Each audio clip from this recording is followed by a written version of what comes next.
السلام عليكم ورحمة الله وبركاته.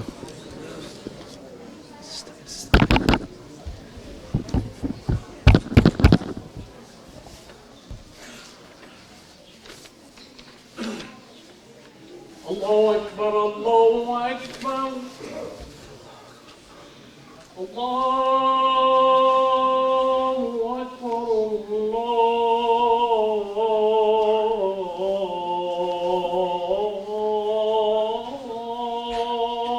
الله أكبر. أشهد أن لا إله إلا الله.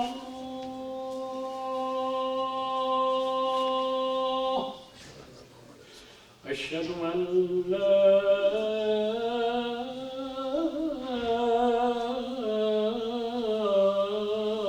إله إلا الله. أشهد أن محمد رسول الله.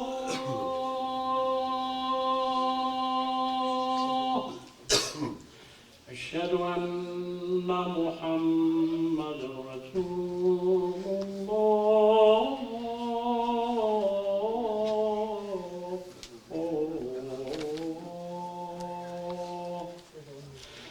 حي على الصلاة.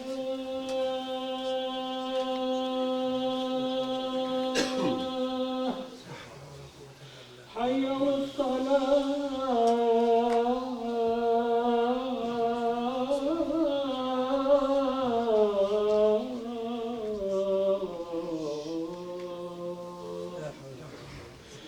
حي على الفلاح.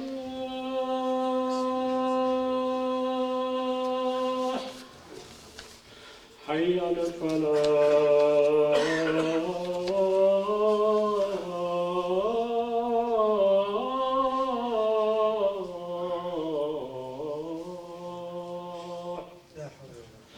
الله أكبر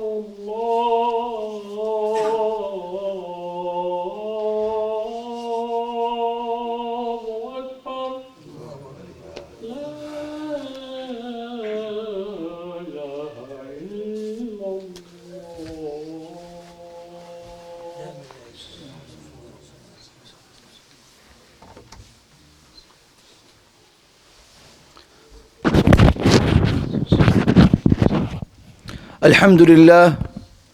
الحمد لله المعز الإسلام بنصره، ومذل الشرك بقهري، ومصرف الأمور بأمري، ومديم النعمة بشكري. جعل الأيام دولا بعدلي، والعاقبة للمتقين بفضله، وأظهر دينه على الدين كله. نحمده على القدر خيره وشره، ونشكره على القضاء حلوه ومره. أنعم على العاصي بستره، ورزق للكافر مع كفره. ومن آياته أن تقوم السماء والأرض بأمره. وأشهد أن لا إله إلا الله وحده لا شريك له، ندخره ليوم لا تظلم نفس شيئا، وإن كان مثقال حبة من خردل أو ذرة. وأشهد أن محمدا عبده ورسوله، أرسله الله الهدى بالهدى ودين الحق ليظهره على الدين كله. صلوات الله عليه ما همت الأمطار وجرت الأنهار، وعلى آله وأصحابه الأطهار، لا سيما أبا بكر صاحب الغار، وعمر فاتح الأمصار، وعثمان شهيد الدار، وعلي قامع الأشرار، والمهاجرين والأنصار، والتابعين والأبرار. أما بعد، فقد قال الله سبحانه وتعالى في كتاب العزيز بعد أعوذ بالله من الشيطان الرجيم بسم الله الرحمن الرحيم: واصبر نفسك مع الذين يدعون ربهم بالغداة والعشي يريدون وجهه ولا تعد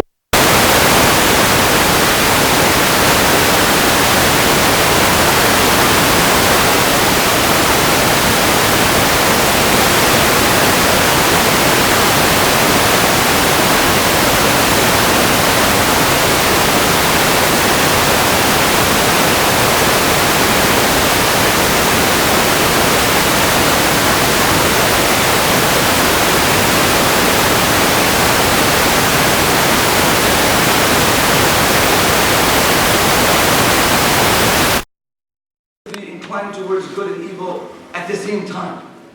And this person can become the best person at the same time struggle with the religion. So this is a challenge a Muslim will always go through in his life. Allah subhanahu wa ta'ala said, إِنَّا جَعَلْنَا مَا عَلَى الْأَرْضِ زِينَةً لَهَا لِنَبْلُوَهُمْ أَيُّهُمْ أَحْسَنُ عَمَلًا. We made the world beautiful. And this world will have so much glitter, so much attraction. If there is one thing that can save a human in this society, in any society, in any time and era, a lot of people will say, we're living in a time where things have become more difficult.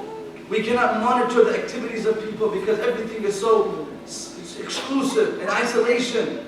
We can't monitor technology. We can't monitor the phone. Things are done in secretive. Yes, it's true. We have our challenges.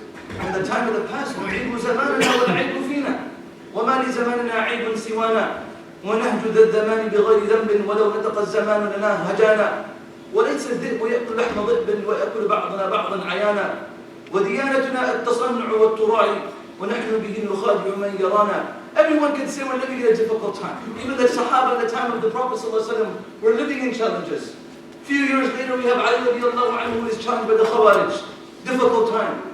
We have the Sahaba and the children of Sahaba who are being killed. So everyone can define their time to be difficult. And the Prophet ﷺ did say, بَادِرُوا بِالْأَعْمَالِ فِتَنًا كَقَطْعِ اللَّيْلِ الْمُظْلِمِ. Yes, a time will come where fitna will become difficult. يصبح الرجل مؤمنا ويمسي كافرا أو يمسي مؤمنا ويصبح كافرا يبيع دينه بعرض من الدنيا. الحديث الصحيح narrated by Abu رضي الله عنه, where a person will be a Muslim in the morning and a disbeliever in the evening, or a believer in the evening and wake up in the morning as a disbeliever.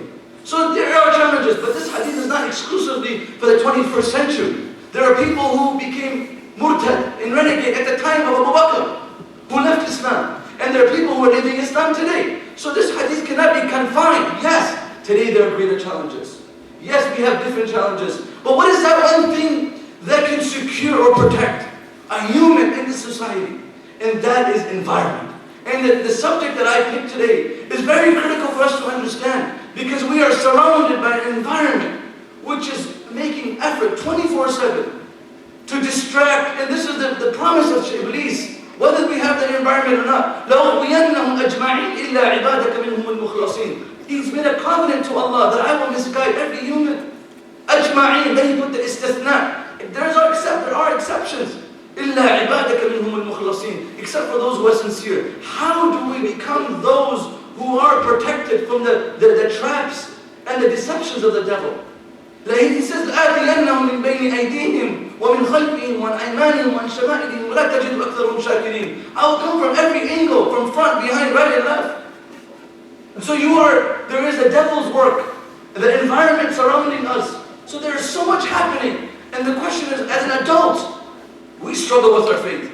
As youth, they have the challenges. So the Prophet ﷺ, one of the first things he did, when he established Islam in Mecca, and when he migrated to Medina, he built an environment that insulated those who became Muslim. We need to be insulated with an environment. Though we leave the environment for some time, but we come back and we get energized. We get motivated. We have someone to connect to. Those people who are connected to the pious, for them to become a renegade or murtad is almost impossible, because they're connected to those people. But a worshiper who's worshiping without an environment, outside of that environment, one day he might doubt his faith.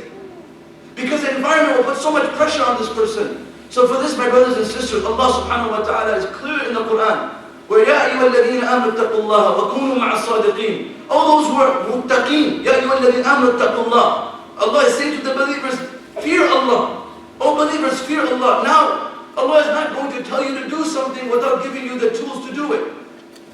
Allah will not ask you to do something when it's not possible. To have taqwa in this time, is it possible? Yes, it is possible. Then Allah subhanahu wa ta'ala says how to attain this level of taqwa. وَكُونُوا مَعَ الصَّادِقِينَ. Be with the righteous and the pious people. Imam Fakhr Razi in Tafsir Kabir writes in the Tafsir of this ayah. He says Allah subhanahu wa ta'ala has demanded us to be from the righteous and be with the righteous. This itself tells us that every era and every time there will always be righteous people. But they will be hidden. Righteous people are not the ones that come to the front of the member and speak. There are secret people that you don't even know of.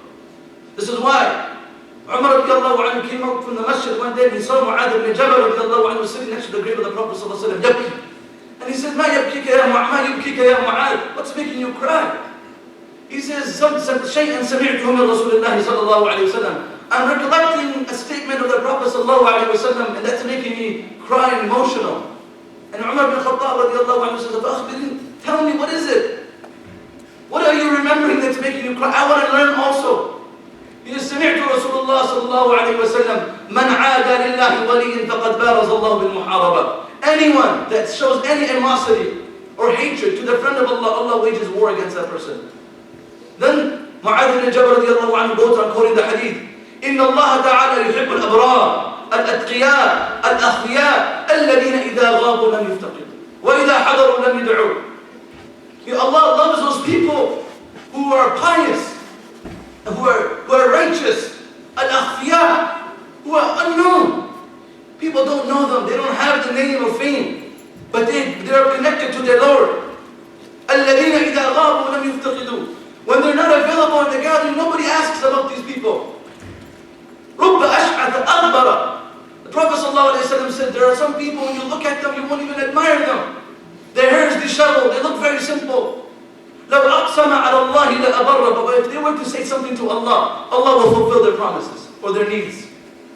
So this is why, my brothers and elders, al-akhfiya, nobody knows these people.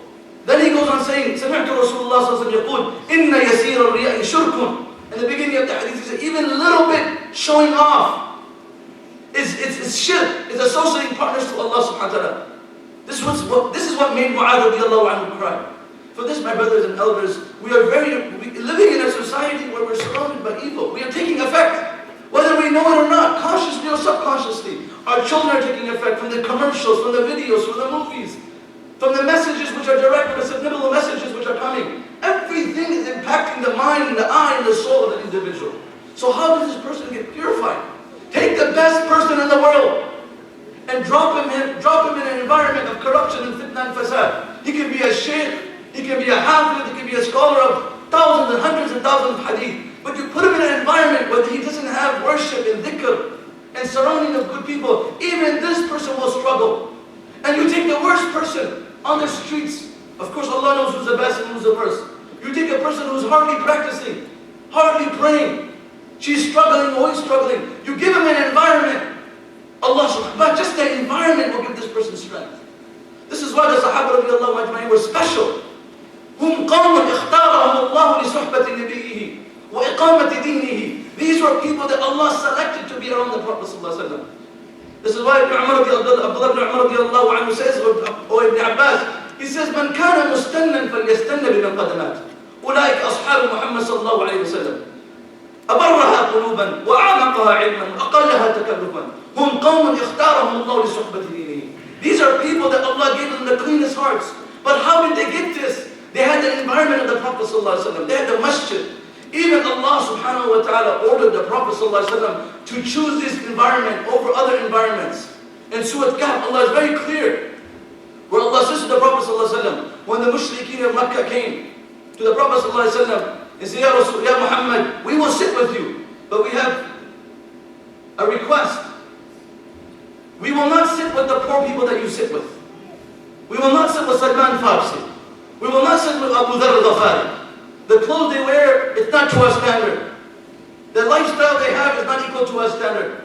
And anyone that puts a standard to the teachings of Deen with the rich, right away you will lose the ruh and the soul of the knowledge. Because knowledge is open to every class of public. Matter of fact, the first people to accept the knowledge of the religion were the poor people. It was always from the poor Allah took religion and the effort of religion. And then the rich came to Islam after. And they supported. Abu Ikramah became Muslim much later from the leaders. Abu Sufyan became Muslim much later. So my brothers and elders and sisters, what does the Prophet ﷺ? Exclusive gathering for the wealthy class of Makkah. For the leaders of Makkah. The Prophet ﷺ started thinking, Allah reveals the ayah, وَاصْبِرْ نَفْسَكَ مَعَ الَّذِينَ يَدْعُونَ رَبَّهُمْ بِالْغَدَاةِ وَالْعَشِيِّ يُرِيدُونَ وَجْهَهُ وَلَا تَعْدُ عَيْنَاكَ عَنْهُمْ. Fine, make time. وَاصْبِرْ نَفْسَكَ. Because it's not easy to sit with the simple people, to sit with religious people. Because they're not talking about movies, they're not talking about stocks, they're not talking about things that we enjoy talking about. It's difficult on the nafs. They're not talking about politics. They're talking about what's most important. Of course politics is important in Islam. But at the moment, what's what you're showing with their basic religion? You know, you want to liberate Gaza, but our children are smoking al-Ghila at night. It's not possible. You know, this is very important. وَاصْبِرْ نَفْسَكَ مَعَ الَّذِينَ يَدْعُونَ رَبَّهُم. The Prophet was told, you have to be patient. It's not easy on the nafs, even to the Prophet. Hold yourself with patience, with tolerance, with forbearance, with consistency. With who? مَعَ الَّذِينَ يَدْعُونَ رَبَّهُم بِالْغَدَاةِ. And the Prophet ﷺ, who is himself is the engine, the provider of khayr, the provider of hidayah, sirajan munira, hadiyan wa mubashiran. This is the Prophet ﷺ, but Allah is ordering him to sit with these people, to teach a lesson to the rest of the world. Who are we to be exempted from sitting with the pious? وَاصْبِرْ نَفْسَكَ مَعَ الَّذِينَ who? Those يَدْعُونَ رَبَّهُم بِالْغَدَاةِ وَالْعَشِيِّ يُرِيدُونَ وَجْهَهُ. We go to work, we remember the world and the money and the finance. We come back and we are told more about the world on TV and the news. So we are being, all these visions and sounds and waves are coming into our hearts just about the dunya. يَدْعُونَ رَبَّهُم بِالْغَدَاةِ وَالْعَشِيِّ يُرِيدُونَ وَجْهَهُ. These are the people who are remembering Allah day and night. He says, Quran says, وَلَا تَعْدُ عَيْنَاكَ عَنْهُمْ. Don't take your eyes off these people. Don't even think for a split second that you can avoid these individuals. Keep your focus on these individuals.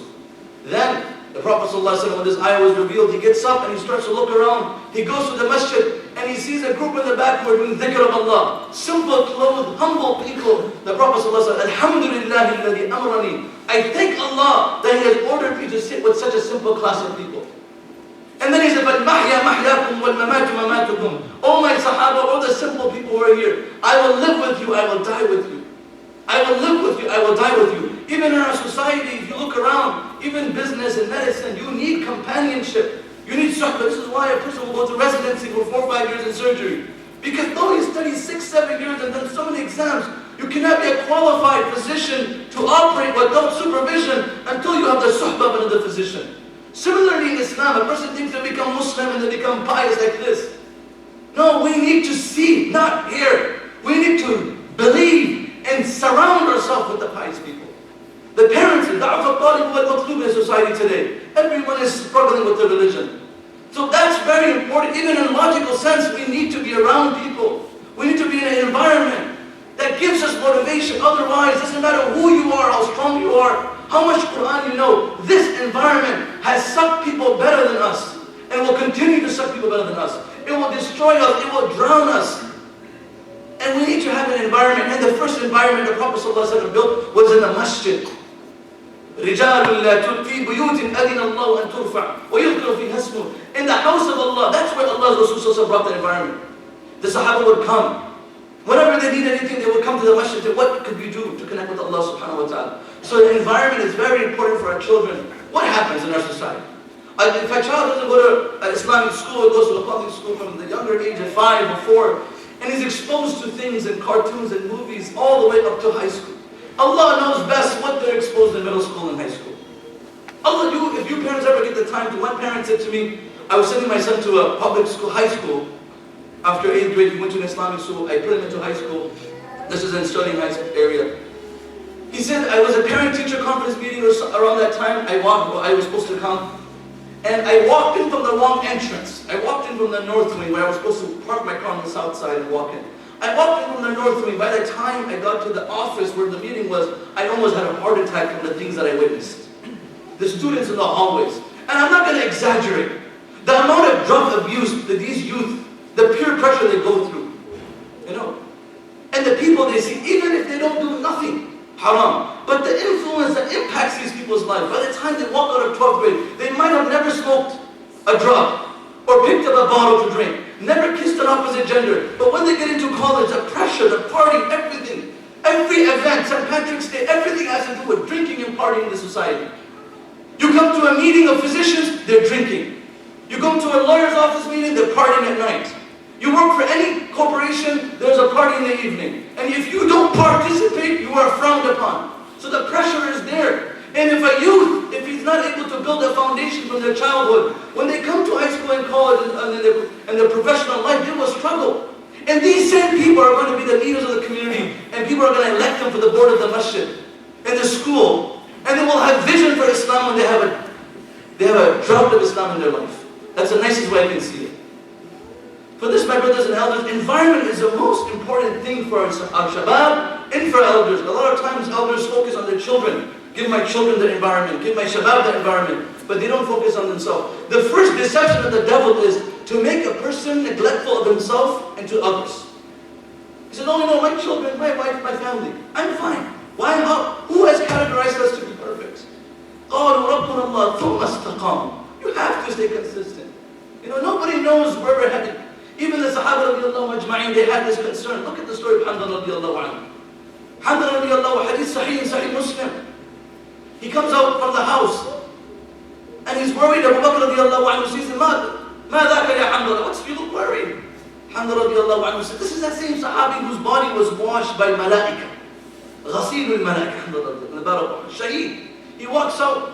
He says, نَافَقَ Hamdallah. Hamdallah, I feel like a hypocrite. I feel like a hypocrite.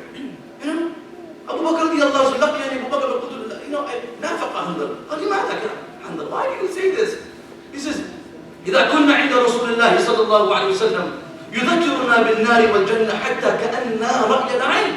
When we sit with the Prophet صلى الله عليه وسلم and he talks about akhirah, talks about the next life, it's like it's right in front of our eyes, we can vision it. When we go back to our families, عافسنا الأموال والأوزاء والأزواج والضيعات. When we go back to our families, we are occupied with our family and our wealth and our children, and we live in negligence and we start joking in life, which is not haram. Of course, you can enjoy it. So I feel like I'm living a double standard life. With the Prophet, I have high emotions, and at home I'm struggling with remembering Allah. So Abu Bakr radiallahu anhu didn't say, you know what? Great, that's not a big deal. Abu Bakr radiallahu anhu, first reaction was, you know what? I feel the same. As-Siddiq. The greatest human after Prophet Abu Bakr as-Siddiq radiallahu anhu.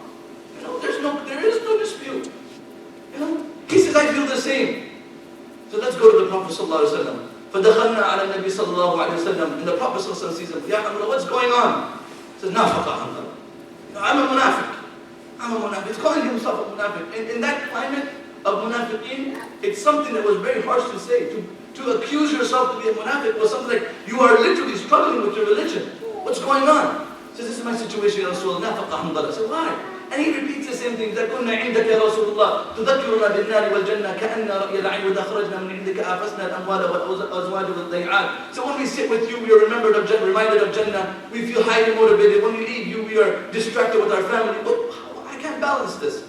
See, the Prophet ﷺ said, didn't say you're a munafiq or you need to work on your iman. The Prophet ﷺ said it very simple. Say, Ya Hamdallah, إنكم لو تدومون على ما تقولون عندي. Oh Hamdallah, if you were to remain in the same state of faith that you have when you sit in my gatherings, which is almost impossible. لصافحتكم الملائكة على طرقكم وفي فرشكم ولكن يا حنظلة ساعة 3 مرات. So Alhamdulillah, if you feel highly motivated in these gatherings and you go back home and you have the same spirit of faith, remember this is impossible because iman will fluctuate, environment will change you. But remember, this will not happen. If it happens, the angels will come greet you, and that will never happen to you. And Allah subhanahu wa ta'ala has made effects of the environment. But there's a minimum requirement for every Muslim to have, and that a human should have enough amount of faith that does not allow him to go into disobedience of Allah subhanahu wa ta'ala. And when they do, he should have that enough amount of faith that this person is able to repent right away. إذا أذنب العبد ذنبا, when a human makes a mistake, say, يا ربي أذنبت ذنبا فاغفر لي. Oh Allah, I made a mistake, forgive me. فيقول رب تبارك وتعالى أذنب عبدي ذنبا, my slave made a mistake. He looked up to the sky, he asked me forgiveness. فَغَفَرْتُ لَهُ, I forgive him. This same person wakes up again the next morning, makes the same mistake in the morning, in the evening, every time he makes a mistake. Ya Rabbi, أَذْنَبْتُ ذَنْبًا فَاغْفِرْ لِي. Oh, I made a mistake, please forgive me. As long as this person keeps on saying, Ya Rabbi, فَاغْفِرْ لِي, Allah will continue to forgive this person. Allah will continue to forgive this person. This is why, my brothers and elders and respected sisters, we have to surround ourselves in an environment. And living in this society, a question can be, where is this environment? Where is this environment? How are we going to find this environment? Do we get affected by the climate? We get affected by the food that we eat? Just surrounding yourself with pious people will affect you. To a certain degree, Imam Fakhr Razi says something very deep under the tafsir of this ayah. In Surah Yusuf, لا تدخلوا من أبواب واحد وادخلوا من أبواب متفرقة. So Mufassirin say when Yaqub alayhi salam said to his children when he was going to Yusuf to visit him in Misr, in Egypt, he said, don't enter from one door. You are a handsome young man, walking from different doors. So Mufassirin say, why did Yaqub alayhi salam advise his children to walk in from different entrances? One answer is that he wanted to protect them from the evil of the eye, from the ayn. And the Prophet ﷺ said that if ayn, the evil of the eye in qadr, in destiny, were to get into a race, the sabaqatul ayn, the ayn would actually win. That's how powerful the evil eye is. So he was trying to protect him. And in this tafsir, Fakhr Razi says, just like the eye of an evil person, or the intention of a person to look at you with the evil eye, can affect a human, al-ayn haqqun. Similarly, if a pious person looks at you with the eye of shafqa, an eye of pity, that effect will also help a person. It will also leave an impact. If the wrong can impact the person, isn't Islam fair for the pious to impact the person? This is why some people the Prophet looked at, Allah give them hidayah. And anyone that looked at the Prophet, the scholar said, anyone that looked at the Prophet ﷺ, Allah give them hidayah. So some people say, why did Abu Jahl and Abu Lahab get hidayah? Because they never saw the Prophet with the eye of basira. They always saw him with doubt. Anyone that looked at the Prophet ﷺ with a rational look, it was sufficient for them to get guidance. You know? لو لم تكن له آية مبينة لكان منظره ينبئك بالخبر. If it was sufficient, it was sufficient. And this is why the Prophet ﷺ always tried to maintain an environment in Medina, in Makkah, in Medina al-Munawwara. There was an environment for the people that come. Look at Thumama bin Uthad. I did this story before. A leader from Najd, he gets captured and tied against the pillar of a masjid for 3 days, only 3 days. He is a prison, a captive. And the Prophet ﷺ says, every time he comes out in the morning, he's fed, he's taken care of, his needs are taken care of. Neither was he oppressed or, nothing was wrong, no injustice was done to this person. In the masjid, he was a prisoner. The Prophet ﷺ asked him, مَا عِنْدَكَ يَا تَمَامًا, what do you have to offer? And he says 3 things. He says, إِن تَقْتُلْ تَقْتُلْ دَادَمًا, if you take my life, I deserve to be killed. وَإِن تُنِعْمْتُمْ عَلَى شَاكِرٍ, if you favor me, I will be grateful. وَإِنَّكَ تُرِيدُ الْمَالَ فَسَلْ تُعْطَى, if you want some money from my ransom, ask whatever you want. فَتَرَكَهُ النَّبِيُّ صَلَّى اللَّهُ عَلَيْهِ وسلم حَتَّى الْغَدْ. The Prophet ﷺ left him till the next day. Next day, the Prophet ﷺ asked the same question. مَا عِنْدَكَ يَا ثُمَامًا, what do you have to offer? Why are you spying on us? What did we do wrong to you? The man answers the same way. If you kill me, I deserve to be punished. If you let me free, I will be grateful to you. And if you need some ransom, I will ask my people to give the money, I will be free. فَتَرَكَ النَّبِيُّ صَلَّى اللَّهُ عَلَيْهِ وسلم حَتَّى كَانَ الْغَدْ. The Prophet left him for the second day. The third day, same answer. The Prophet ﷺ says, you know what, أَطْلِقُوا ثَمَامًا, let him go. Let this man go, this person. فَخَرَجَ مِنَ الْمَسْجِدِ فَدَخَلَ الْحَدِيقَةِ, he enters the garden. فَاغْتَسَلَ, he takes a bath. He comes back to the masjid. He sits down, knees on the floor with the Prophet ﷺ, and he says, أَشْهَدُ أَنْ لَا إِلَهَ إِلَّا اللَّهِ وَأَشْهَدُ أَنَّ مُحَمَّدًا عَبْدُهُ وَرَسُولُهُ. What happened? Nobody invited him towards Islam. Nobody gave him a lecture. Nobody gave him a pamphlet. Nobody showed him the verse of the Quran. All he did was observe the activities of Muslims for 3 days. If a Muslim was to observe the activities of the masajid today, and if they were to get involved in the politics of the masjid, they would stop coming to the masjid. At that time, a disbeliever would walk into a masjid and see the bond and the unity and the muhabba and the simplicity. It was sufficient for the disbeliever at that time to believe this was the right way of life. The environment was so strong in the masjid of Rasulullah ﷺ, even a spy that would come would walk out as a Muslim. And he said very clearly, there's no one I love on the surface of this earth more than you, Rasulullah. So an environment needs to be built in our communities. A lot of people say, you know what, we're exempted, we're fine. No YouTube video, no crash courses, no reading on your own can supplement or be a complement for good environment.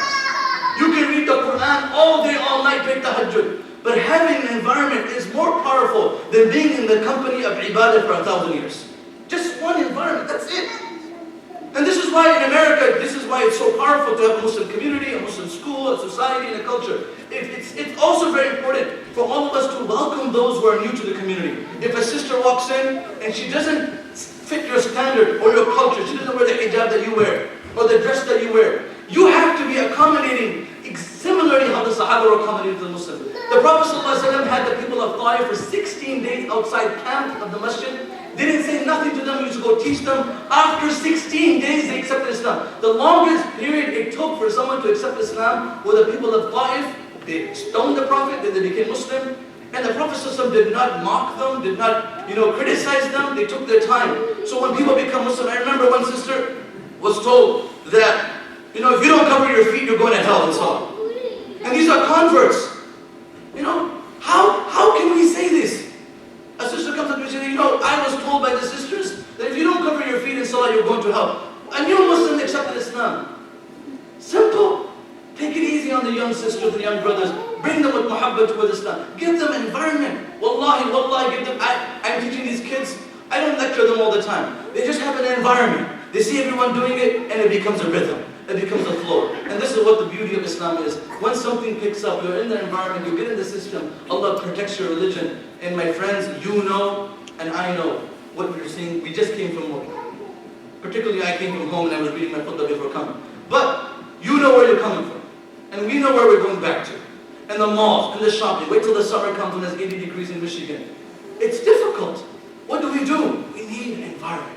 Without an environment, without a bi'a salihah, wallahi, our iman is in jeopardy. Our iman is in jeopardy. And before we even know it, we're going to start to fade away from the truth, and our children will also see the consequences of this. So alhamdulillah, we are lucky to have a masjid like this. We have a community, so much has been invested for our children. We can only hope that Allah subhanahu wa ta'ala can accept all our sacrifices. Qulu ameen. We hope that our children that go to Islamic schools, or also who are going to public schools, are protected from the fitna. You know, doesn't matter if they're in a pious house or an Islamic school, Allah is the only one that can protect. But we have to try our best to make sure we give them environment. And we ask Allah subhanahu wa ta'ala to put barakah in our Islamic school. And all the Islamic schools of the communities around America. Because in this environment it is very difficult to even run a school like this with all the challenges. People don't want to support, people have other ambitions. People don't even see it's important.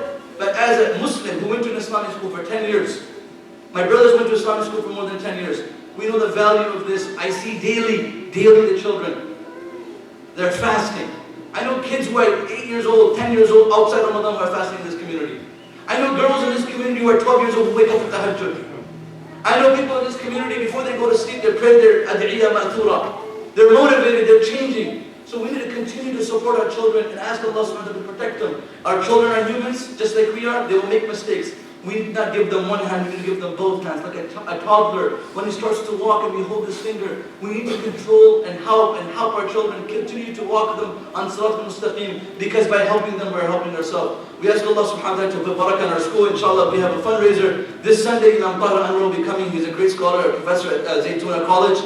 He will be here at 1:30, dinner will be at 4. I request all the brothers and sisters to support your own children, your own community, to support the Muslim Ummah, because these young ones will be the leaders of tomorrow, if not even today. We ask Allah subhanahu wa ta'ala to protect our community, protect our society, protect all the institutes and all the environments who are trying to help Islam in this country. We ask Allah subhanahu wa ta'ala for all those who are trying to make Islam difficult, who are spreading hate and Islamophobia and bigotry in the society. We ask Allah subhanahu wa ta'ala to protect us from their shar and their evil. We ask Allah subhanahu wa ta'ala to make the leader of this community, of this country, the best in the nature, in the favor of Islam, and the poor and those who are in need. Wa akhir da'wan alhamdulillah.